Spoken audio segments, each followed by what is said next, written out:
하나님의 말씀은 출애굽기 14장입니다. 구약 102페이지.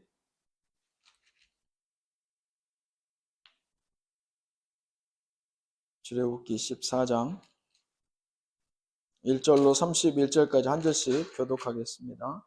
여호와께서 모세에게 말씀하여 이르시되 이스라엘 자손에게 명령하여 돌이켜 바다와 밑돌 사이에 바다위로 곧 바알스본 맞은편 바닷가에 장막을 치게 하라. 바로가 이스라엘 자손에 대하여 말하기를 그들이 그 땅에서 멀리 떠나 광야에 갇힌 바 되었다 하리라. 내가 바로의 마음을 완악하게 한즉 바로가 그들의 뒤를 따르리니 내가 그와 그의 온 군대로 말미암아 영광을 얻어 애굽 사람들이 나를 여호와인 줄 알게 하리라 하시되 우리가 그대로 행하리라. 그 백성이 도망한 사실이 애굽 왕에게 알려지매 바로와 그의 신하들이 그 백성에 대하여 마음이 변하여 이르되 우리가 어찌 이같이 하여 이스라엘을 우리를 섬기면서 놓아 보내었는가 하고 바로가 곧 그의 병거를 갖추고 그의 백성을 데리고 갈새 선발된 병거 600대와 애굽의 모든 병거를 동원하니 지휘관들이 다 거느렸더라. 여호와께서 애굽 왕 바로의 마음을 완악하게 하셨으므로 그가 이스라엘 자손의 뒤를 따르니 이스라엘 자손이 반대히 나갔습니다. 애굽 사람들과 바로의 말들 병거들과 그 마병과 그 군대가 그들의 뒤를 따라 바알스본 맞은편 비하히롯 곁 해변 그들이 장막 친 데에 미치니라. 바로가 가까이 오되 이스라엘 자손이 물러가는즉 애굽 사람들이 자기들에게 이른지라 이스라엘 자손이 심히 두려워하여 여호와께 부르짖고 그들이 또 모세에게 이르되 애굽에 매장제가 없어서 당신이 우리를 이끌어내어 이 광야에서 죽게 하느냐? 어찌하여 당신이 우리를 애굽에서 이끌어내어 우리에게 이같이 하느냐? 우리가 애굽에서 당신에게 이른 날이 이것이 아니냐. 이르기를 우리를 내버려두라. 우리가 애굽 사람을 섬길 것이라 하지 아니하도다. 애굽 사람을 섬기는 것이 광야에서 죽는 것보다 낫겠노라. 모세가 백성에게 이르되 너희는 두려워하지 말고 가만히 서서 여호와께서 오늘 너희를 위하여 행하시는 구원을 보라. 너희가 오늘 본 애굽 사람을 영원히 다시 보지 아니하리라. 여호와께서 너희를 위하여 싸우시리니 너희는 가만히 있을지니라. 여호와께서 모세에게 이르시되 너는 어찌하여 내게 부르짖느냐? 이스라엘 자손에게 명령하여 앞으로 나아가게 하고 지팡이를 들고 손을 바다 위로 내밀어 그것이 갈라지게 하라. 이스라엘 자손이 바다 가운데서 마른 땅으로 행하리라. 내가 애굽 사람들의 마음을 완악하게 할 것인즉 그들이 그 뒤를 따라 들어갈 것이라.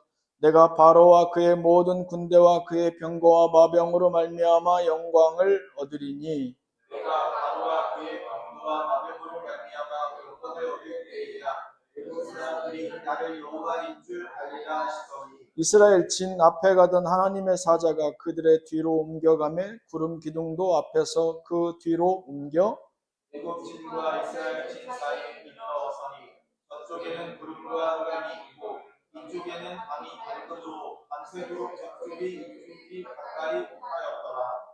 모세가 바다 위로 손을 내밀매 여호와께서 큰 동풍이 밤새도록 바닷물을 물러가게 하시니 물이 갈라져 바다가 마른 땅이 된지라. 이스라엘 자손이 바다가 우리를 육지로 걸어가고 물은 그들의 좌우에 벽이 되니 애굽 사람들과 바로의 말들 병거들과 그 마병들이 다 그들의 뒤를 추격하여 바다 가운데로 들어오는지라. 새벽에 여호와께서 물과 큰 기둥 가운데서 애굽 군대를 쏘시고 애굽 군대를 어지럽게 하시며 그들의 병거 바퀴를 벗겨서 달리기가 어렵게 하시니 애굽 사람들이 이르되 이스라엘 앞에서 우리가 도망하자 여호와가 그들을 위하여 싸워 애굽 사람들을 치는도다. 여호와께서 모세에게 이르시되 너희 손을 바다 위로 내밀어 우리 애굽 사람들과 그들의 병거들과 마병들 위에 다시 오르게 하라 하시니 모세가 그 손을 바다 위로 내밀매 새벽이 되어 바다의 힘이 회복된지라. 애굽 사람들이 물을 거슬러 도망하나 여호와께서 애굽 사람들을 바다 가운데 엎으시니 우리 다시 이르러 병거들과 비병들을 그들의 눈을 따라 바다에 들어가 바로의 군대를 다 묶으니 하나도 남지 아니하였더라. 그러나 이스라엘 자손은 바다 가운데를 육지로 행하였고 물이 좌우의 벽이 되었더라. 그날에 여호와께서 이같이 이스라엘을 애굽 사람의 손에서 구원하시되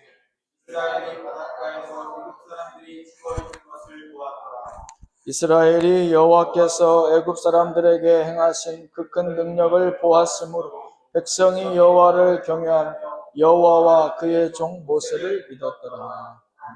기도하겠습니다. 하나님 감사합니다. 주신 말씀 출애굽기 14장 말씀으로 경외함과 믿음이란 제목으로 하나님의 은혜를 청하고 있습니다. 아버지 보내주신 성령님을 통하여서 다시금 알게 하시고 감동받게 하시고 그 감동이 주시는 힘과 능으로 이 한 주간도 살아가게 하여 주옵소서. 아멘. 예수님 이름으로 기도하였습니다. 아멘.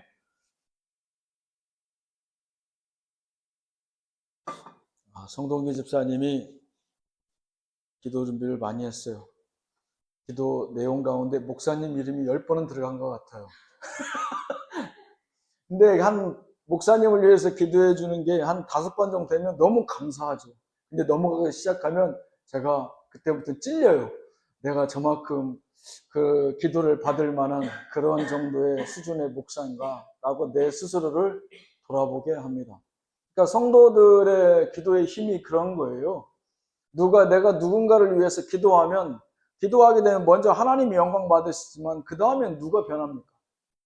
상대가 변하는 게 아니고 제가 변하게 되죠. 당사자가 변하는 것이죠. 하나님 우리로 기도케 하시는 것은 내가 원하고 바라는 상대방을 변화시키기 위해서 기도하게 하시는 게 아니에요. 왜? 그것은 하나님의 몫이고 하나님의 판단이에요. 하나님 보시기에 옳다 여기시면 하나님이 바꿔주시든가 변화시켜주시든가 하나님의 결정이에요. 중요한 건 기도하게 하시는 것은 하나님의 원하시는 건 나의 모습이에요. 기도를 통해서 내가 변화되는 거죠. 내가 변화되어지고 결국은 그 기도를 통해서 하나님께 영광되고 하나님께서 내가 원하고 바라는 것들은 하나님의 판단 가운데 지금이다, 아니다, 나중이다, 아니면 바꿀 수 있다, 바꿀 수 없다, 굳이 바꿀 필요가 없다. 하나님이 판단하셔서 결정하는 것이고 중요한 것은 내가 변합니다. 아무튼 우리가 기도할 때에 중요한 것은 내 스스로를 위해서 경건의 능력, 경건의 모습을 쌓아간다고 하는 것은 우리가 육신을 위해서도 노력하는데 경건의 모습은 우리가 지금의 삶에 육신의 옷을 입고 있을 때뿐만 아니라 내세 영원토록 우리에게 도움이 있다는 성경 말씀을 기억하고 있지 않습니까? 여러분들 기도 생활 게을리 하지 마시고 덥다고 춥다고 핑계대면 1년 360일 우리나라 같은 경우는 단 하루도 기도할 수 있는 날 없어요. 하루는 덥고 하루는 춥고 하루는 날씨가 너무 좋아서 하루는 나가 놀아야 되고 하루는 친구가 놀러와서 하루는 병원 가야 되고 하루는 너무 몸이 건강해서 이렇게 핑계대다 보면 그 어떤 날도 내가 경건의 모습을 쌓을 수 없습니다. 오늘은 좋은 일이 있어서 기도하고 내일은 좋은 일이 없어서 기도하고 그 다음 날은 내가 더 아파서 기도하고 그 다음 날은 내가 다시 건강을 회복해서 기도하고 사고의 전환이 중요합니다.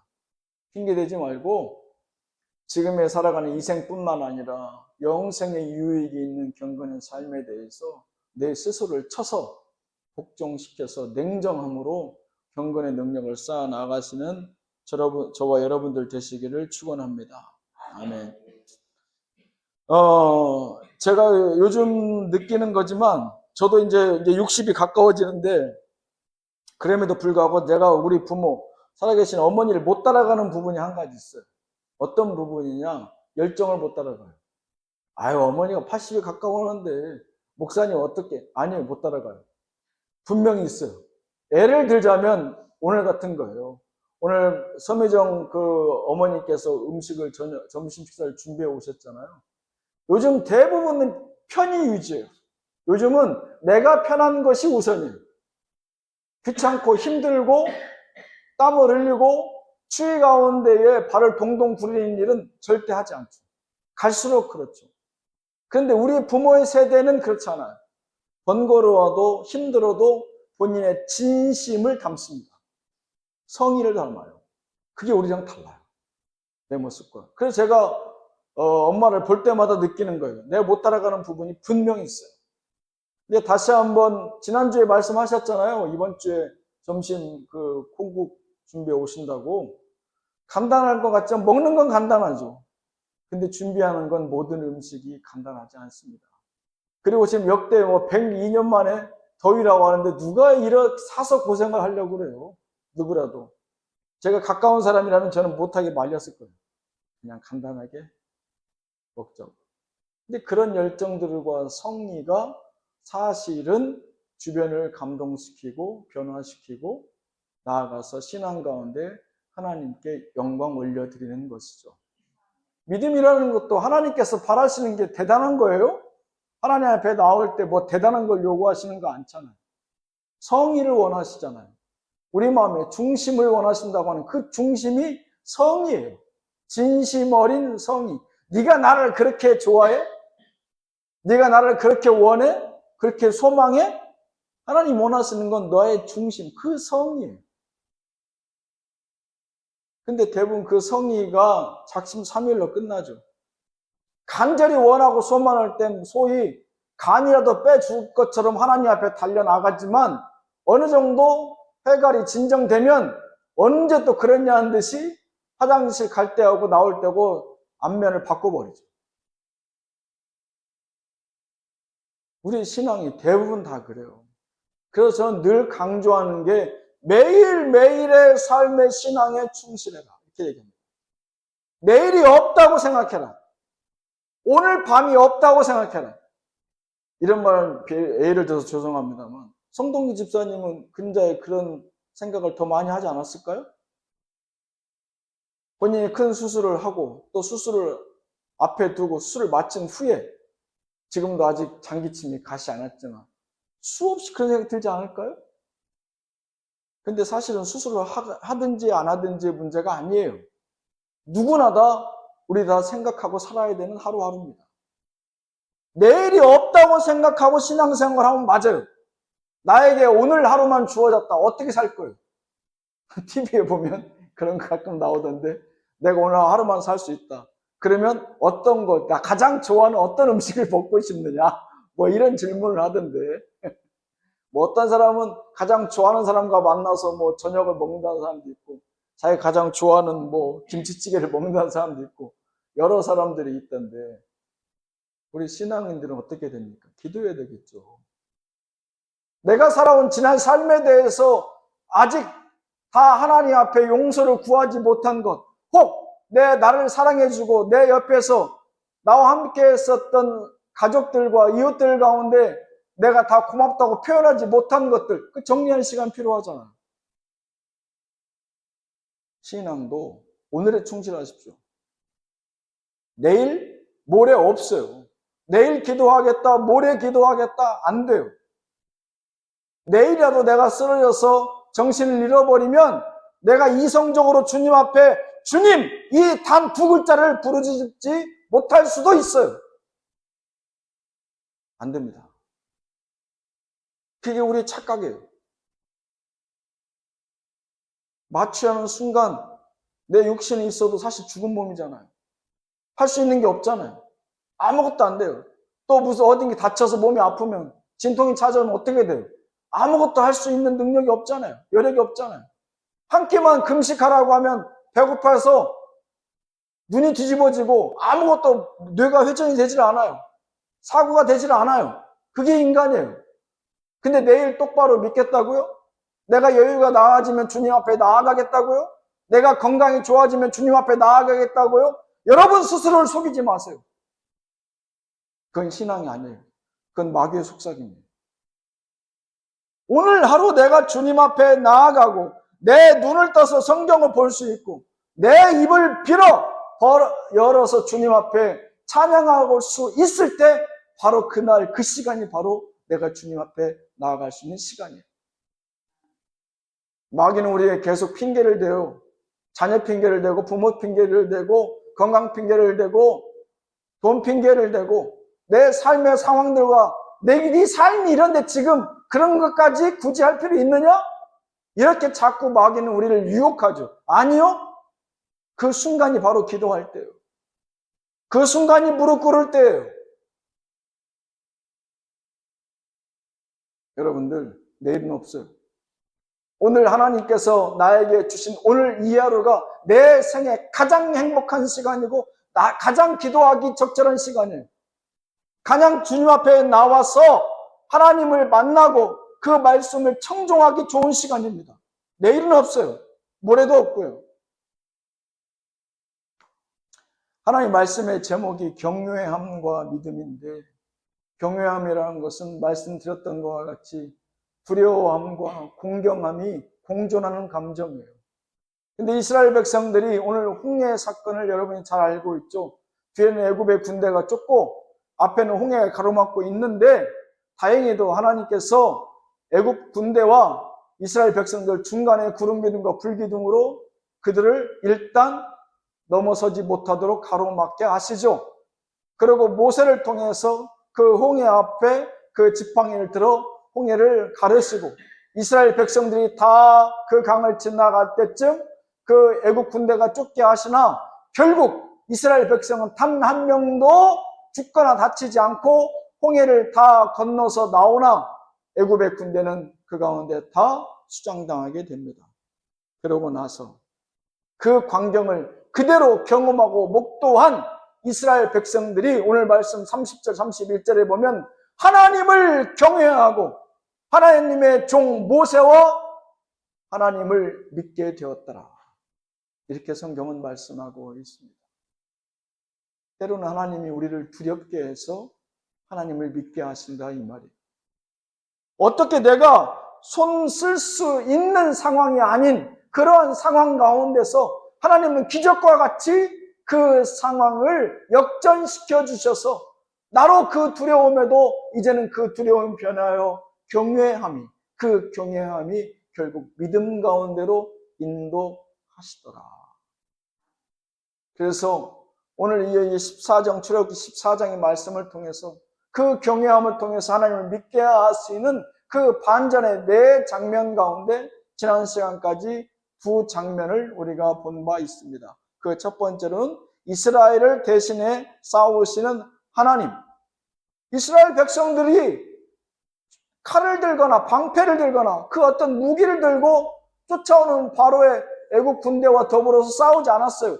전적으로 하나님의 구름기둥과 불기둥으로 그들을 막아서서 그들이 이스라엘 백성들을 범하지 못하게 했고, 그 다음은 홍해를 열어서 그들을 유인한 다음에 그 홍해 가운데 그들을 다 수장시켜버리죠. 이스라엘 백성들은 그 장면을 보고 호흡을 멈춥니다. 너무나도 무서운 하나님이잖아요, 사실은. 거꾸로 그 하나님이 만약에 우리의 적이 되었다면, 우리가 마치 저 애굽의 군대와 같이 우리가 하나님을 불순종함으로 하나님 우리의 대적 만들었다면 그런 감정이 이 순간 되지 않았겠어요? 사실 그들은 그 홍해에 이르기 전에 애굽 땅에서 10가지 재앙 가운데 그 재앙을 내리시는 하나님을 분명 경험했습니다. 분명 하나님께서 내 재앙을 가로막지 마라, 이스라엘 백성들 다 내보내라라고 하나님은 끊임없이 먼저 서처를 베풀고 그들에게 기회를 제공해 줬어요. 예수 믿어라, 하나님 믿어라, 기도해라, 주님 앞에 무릎 꿇어라. 우리의 삶 가운데 주님께서 매 순간 경고하시고 미리 말씀해 주시는 것처럼 말이죠. 하지만 그 경고의 시간이 임박하고 그것을 지나지 않고 그것을 지나치게 되면 그때부터는 어떻게 보면 냉정한 하나님의 심판이 시작됩니다. 예외 없이 시작되죠. 이스라엘 백성은 그것을 다 경험했어요. 너무 무섭거든요. 너무 두려운 하나님이에요. 정말 하나님을 내 대적으로 삼으면 안 돼요. 뼈저리게 느꼈지만 인간이 얼마나 완악하느냐. 그들이 그 애굽 땅에서 나와서 불과 수일이 지난 후에 홍해 앞에 서서 하나님 앞에 모세와 더불어 하나님 앞에 원망하는 장면이 14장에 나와요. 우리의 모습이에요. 어제 재정적으로 어려워서 어젯밤에 하나님께서 응답해 주셨고, 어제 건강을 잃어서 하나님 앞에 기도해 주는데 어제 극적으로 하나님께서 살려줬고, 어제 내 가정 가운데, 직장 가운데, 학업 가운데 그 어려움을 하나님께서 극적으로 구원해 줬는데 오늘 아침에 배신합니다. 그게 바로 저와 여러분들 14장에 나오잖아요. 홍해 앞에 서서 하나님을 원망하더라.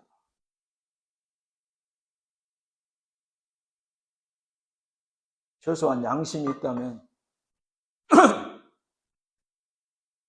그런 말은 못하는 거 아니에요? 양심도 없어요. 믿는 사람들이 더해요. 하나님의 은혜를 입었던 사람들이 더한다고요. 최소한 믿지 않는 사람들은, 세상 사람들은 그 정도는 안 해요. 그렇게까지는 안 해요. 세상 사람들은 보통 사람으로부터 은혜를 입으면 뒤돌아서서 욕하지는 않아요. 그러나 교회를 다니고 하나님의 사람이라고 하는 사람들은 오히려 하나님의 은혜를 입어 그들의 목숨을 부지하고 그들의 삶을 연명하고 그들의 재산을 하나님께서 보전해 주셨음에도 불구하고 돌아와 하나님 앞에 원망하는 자들이 소위 하나님의 백성이라고 하는 자들입니다. 우리가 누구를 손가락질합니까? 저와 여러분들의 모습이에요. 어제는 감격이 넘쳤고 지난주는 감동했고 감사했고 찬양이 넘쳐났는데 오늘 아침에 일어나니까 그 감사와 찬양은 다 사라지고 불평불만만 가득해요. 누구 안에 문제가 있어요? 하나님은 변함없으신데 내 안에 문제가 있는데 그 손가락을 누굴 향해요? 하나님을 향해요. 주변 상황을 탓하고 리더인 모세를 탓해요. 이게 우리 모습입니다. 심지어 이스라엘을 대신해 싸우시는 하나님을 보고도 그런 소리를 해요. 그리고 두 번째로 이 경외함을 통해서 믿음으로 이끄신 하나님께서 이스라엘 백성들에게 홍해 앞에 섰을 때 그들에게 보여주신 두 번째 반전의 장면이 뭡니까? 애국 군대가 그 당시 최고의 병거와 그 마차부들을 이끌고 그들을 쫓아와서 거의 그들 앞에 도달해서 그들을 죽이고자 할 때 그들과 이스라엘 백성들 사후에 뭘 하나님께서 구별해서 막아버립니까? 그들을 앞에서 이끌어 가시던 구름 기둥이 순식간에 뒤로 자리를 옮겨서 애굽의 병거와 그 당시 최고의 전사들이 그들이 길을 잃어서 더 이상 이스라엘 백성을 치지 못하도록 가로막아버려요. 빛과 어두움으로 하나님께서 그 생명과 사망을 구별해 버리십니다. 하나님 한번 택하신 백성들은 그것이 밤이 되었던 낮이 되었던 빛 가운데로 인도하시는 하나님이시라는 거죠. 하나님이 택한 저와 여러분들은 내가 하나님을 찬양할 때도 때로는 원망할 때도 하나님은 끊임없이 빛 가운데서 우리를 보호하고 계시더라 이 말이에요. 하지만 그 사랑을 잃어버린 자들은 그런 하나님을 보지 못해요. 그래서 원망하는 거예요. 오늘 이스라엘 백성들은 그들이 낮이 되고 밤이 되어도 하나님께서 구름 기둥과 불 기둥으로 계속 그들을 비추시고 보호하신다고 성경은 얘기하고 있어요. 그러나 그 애굽의 군대는 어떻습니까? 그들이 밤이 지나고 아침이 되어도 하나님께서 구름으로 막아버려서 그들은 하루 종일 온전히 어둠 가운데서 헤매게 하더라. 이렇게 말씀하십니다. 하나님 택한 백성은 내가 주를 찬양할 때나 내가 주를 떠나 심지어 불평불만하고 원망할 때에도 하나님은 우리 가운데 머무셨음을 여러분 기억하십시오. 그게 하나님이세요. 우리가 하나님을 보지 못하는 거지 우리가 그 사랑을 떠난 것이지 하나님은 단 한순간 우리를 떠나거나 그 우리의 손을 놓은 적이 없어요. 오늘 그 세 번째 시간 경외함을 통하여서 믿음에 이르게 하시는 하나님의 능력은 적군을 혼란에 빠지게 하시는 하나님이십니다. 오늘 출애굽기 14장 21절에서 25절에 보면 구름 기둥으로 이스라엘 백성들과 그 사이에 하나님께서 장애물을 만드셨다가 홍해를 통해서 이스라엘 백성들이 어느 정도 다 건너가니까 그 구름 기둥이 없어져요. 때는 이때다 하고 이제 애굽의 병거가 홍해 가운데 물이 갈라진 곳으로 이스라엘 백성들을 뒤쫓아갑니다. 그들을 죽이고자 달려 들어가요. 이스라엘 백성들이 그 끝에 무리가 다 홍해를 벗어나가자 갑자기 잘 달리던 마차의 바퀴가 빠지고 풀어지고 마차의 대형들이 흐트러지고 심지어 멀쩡하던 홍해에 갈라졌던 물이 다시금 차오르기 시작합니다. 적군을 혼란에 빠지시게 하시는 하나님. 그들 스스로 자멸하게 자중질환에 빠지게 하시죠. 하나님이 나서서 싸우면, 나를 대신해서 싸우시게 하시면 굳이 내가 나서서 그들을 욕하고 판단할 필요가 없어요.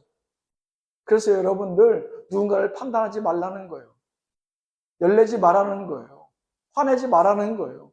만약에 내가 하나님 편에 서서 하나님의 다스리심을 끝까지 믿고 의지한다면 하나님이 나서서 굳이 내 입을 더럽게 하지 않고 내가 굳이 화내지 않아도 하나님께서 적들을 자중질환에 빠져서 하나님이 알아서 심판에 이르게 하신다고 우리에게 그대로 보여주고 있지 않습니까? 교만의 죄가 이렇게 무섭습니다. 이스라엘 백성들이 출애굽하기 전에 바로와 그 백성들은 끝까지 하나님의 말씀을 인정하거나 순종하지 않고 불순종함으로 결국 10가지 재앙을 다 받아 바로의 왕권 자체가 위험에 빠지지 않습니까? 그럼에도 불구하고 교만의 죄는 사라지지 않습니다. 결국 다시 성경 완악하게 만들었다고 하나님께서 말씀하시는데 그 교만한 자들은 그 이스라엘 백성들을 뒤쫓아와서 자기들이 죽을지 살지도 모르고 그 홍해 가운데로 뛰어들지 않습니까? 그들에게는 여호와 하나님이 없는데도 말이죠. 이스라엘 백성들은 하나님이 있기 때문에 홍해에 들어갈 수 있었어요. 그러나 그 뒤를 쫓고 있는 애굽의 군대는 뭐가 없어요? 하나님이 없어요. 그럼에도 불구하고 교만은 그들의 눈을 가려버리죠. 우리도 마찬가지입니다. 저와 여러분들이 교만에 빠지면 하나님이 그곳에 계신지 안 계신지, 하나님이 이 상황 가운데 계신지 안 계신지 우리의 눈과 귀가 분별하지 못해요. 그래서 죽을지 살지 모르고 불나방들이 불 가운데로 뛰어드는 것처럼 사망과 죄 가운데로 우리의 발걸음을 향한다고요. 교만이 이렇게 무서운 죄입니다. 교만해지면 결국은 우리가 지금 전 정권의 예를 보고 있잖아요. 그들도 처음에는 다 착한 사람이었고 선한 의지도 한때는 있었겠죠.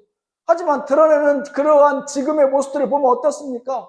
사람이 죄 가운데 더 나아가 그 교만의 죄에 빠지게 되니까 우리가 헤아릴 수도 없는 수많은 범죄들이 드러나고 있지 않습니까? 그곳에 하나님이 있는지 없는지 그게 중요하지 않아요. 내 욕심만이 존재해요, 그곳에는. 그게 바로 우리 인간들의 모습입니다. 교만해지면 그곳에 하나님이 있는지 없는지 중요하지 않아요. 내 욕심만, 내 목적만 채우면 그만인 것입니다.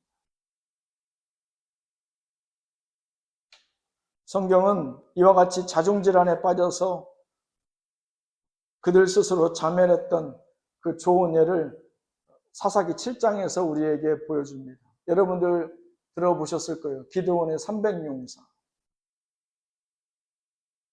사사기라고 그 당시에는 하나님의 선지자와 같이 이스라엘 백성들을 이끌었던 리더를 사사라고 하는데 그 기드온이라고 하는 사람은 그 당시에 미디안과 아말렉 연합군 13만 5천 명과 대적해서 300명으로 13만 5천 명을 전쟁에서 승리한 기록이 사사기 7장에 나와요. 근데 놀랍게도 이 내용도 기드온과 그 300용사가 13만 5천 명과 칼 들고 싸우지 않았어요. 처음에 300명이었느냐? 이스라엘도 아니에요. 처음에는 3만 2천 명이었어요. 근데 하나님께서 필요 없다. 너무 많다. 돌아간 자가 2만 2천 명, 10,000명만 남죠. 근데 그 10,000명도 하나님께서 필요 없다. 300명만 남게 했죠. 그래서 300과 13만 5천에 450대 1의 전쟁이 지금 막 임박했습니다. 하나님께서 굳이 이렇듯 말도 안 되는 숫자를 감추신 이유는 뭡니까? 사사기 7장 2절에 이렇게 말씀하세요. 스스로 자랑하기를 내 손이 나를 구원하였다 할까 함이니라. 이렇게 나와요. 예초에 우리 스스로의 교만과 자만함을 하나님께서 근본적으로 차단해 버리시죠.